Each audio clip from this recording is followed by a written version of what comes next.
Sugar addiction is real, and for those of you who've experienced it or consider yourself sugar addicts now, you know this. Maybe you think to yourself, I need to cut down on sweets, but you may also think, I can't imagine not having my sweets every day. If you're someone who needs to have something sweet every day or maybe every night after dinner, how do the sweets affect you? Are you okay with just having one small piece of chocolate to get that something sweet, or does one small piece of chocolate or one cookie lead to hundreds of calories of sweets? And then if that happens, how do you feel mentally and physically later? How do you sleep? How do you feel the next morning? And the next morning, do you crave more sweets? Do you need a pastry or something sweet to eat for breakfast? Or if not, do you need the sugary creamer in your coffee? If this is you, you're not alone. So many women tell me that they need to cut down or quit sugar, but then they follow that up with saying, but I need something sweet after dinner and I need my sugary Starbucks drink. And there's no way I'm giving up my sweet creamer. If I do, what's the point of coffee? Hey there, Susan here, and I used to be a sugar addict, so I get it. This is also why I'm so passionate about helping women break free of sugar to feel the best that they can feel. While you're watching this video, if you find value in it, I would love it if you liked this video and subscribe to my channel. Also, feel free to leave me a comment about your experience with sugar. Doing these things ensures that more eyeballs see this video, which encourages me to make more videos. Now, in this video, I'm talking about sweets. I'll say sugar a lot, but I'm referring to the obvious sweets here. Sugary drinks, chocolate, cakes and cookies, donuts, pastries, candy, etc.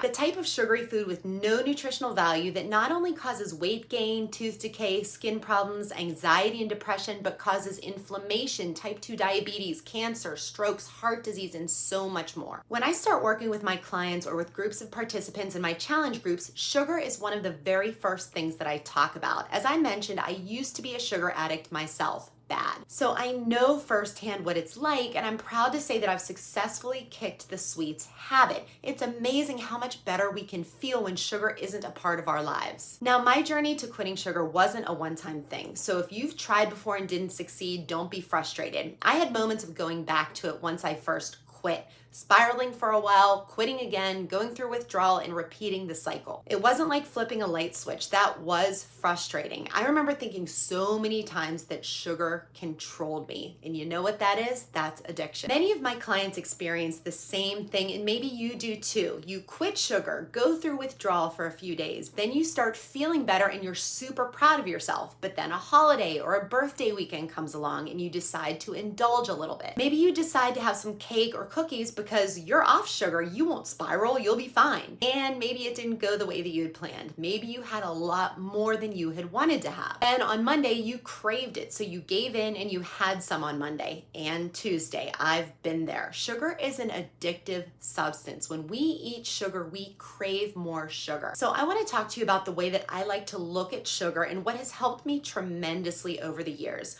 One thing that I used to do that many of you may experience is I would maybe get a little bit cocky or have a little bit of an ego and say, oh, I'm fine, I'm off of sugar, I can have a little bit and be fine. I won't keep eating it because I know how good I feel being off of it. I can stop. So then I would have just one, whatever, piece of cake, cookie, piece of chocolate, donut, cupcake.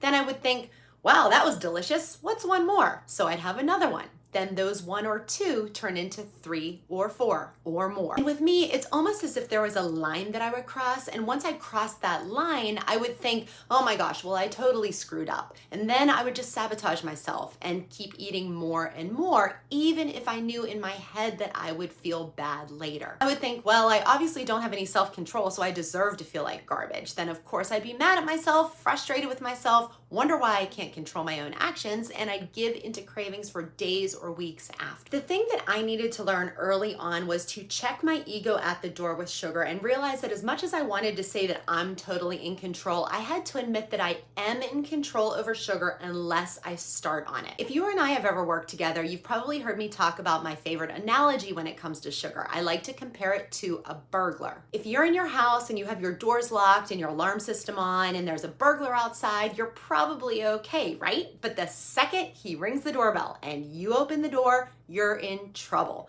Once you let the burglar in, it's really difficult to get him back out without damage being done. This is how I think about sugar. Once I would start, I would lose control. As I said, I had to realize that early on that yes, I am in control. I am stronger than sugar unless I open the door and let it in. Then it has control over me. That's how former drug addicts are, right? Or alcoholics or former smokers. If a former alcoholic or former smoker decides they're going to have a few drinks or cigarettes just because it's their kid's birthday, do you think they will be fine on Monday and not go right back to drinking or smoking? Why would they put themselves through that? Sugar affects many of us the way that nicotine affects many people, the way alcohol affects alcoholics. We also need to get away from looking at sugar as a treat. We need to stop calling them sweet treats or saying, well, after dinner, I like to have a treat, or I like to put sweet treats in my kids' lunches. When we do this, we're subconsciously telling ourselves and our kids that sugar is a reward and it's pleasurable, a positive thing.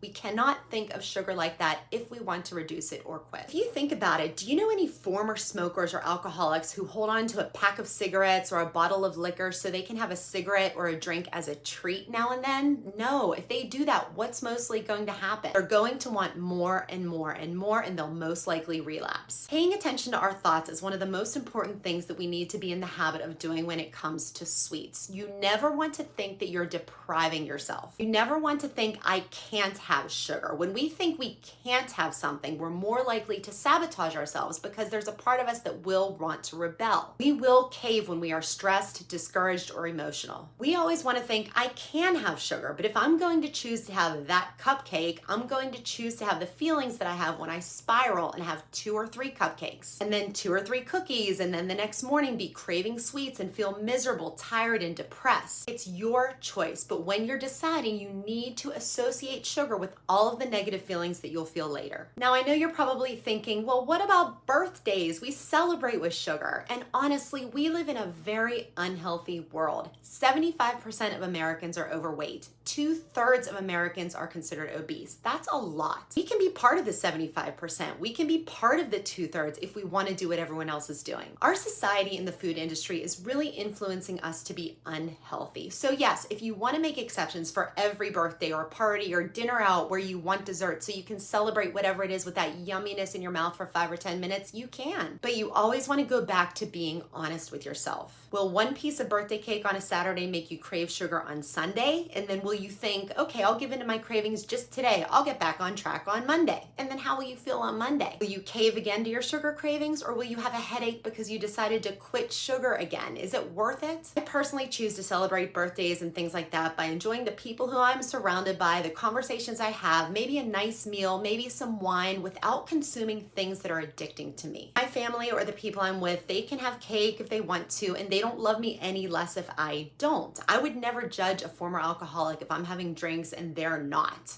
Or feel free to eat the cake. It may not make you spiral and crave more, but if it does, you know the theme, be honest with yourself. Getting off and staying off of sugar is all in our minds and how we look at sugar. Do refer to my other videos about sugar on this channel to learn more about how we need to rewire our brains as to how we look at sugar in order to be successful staying off of it. If you like this video, hit that like button, and as always, be sure to subscribe. Thanks for watching, and I'll see you in the next video.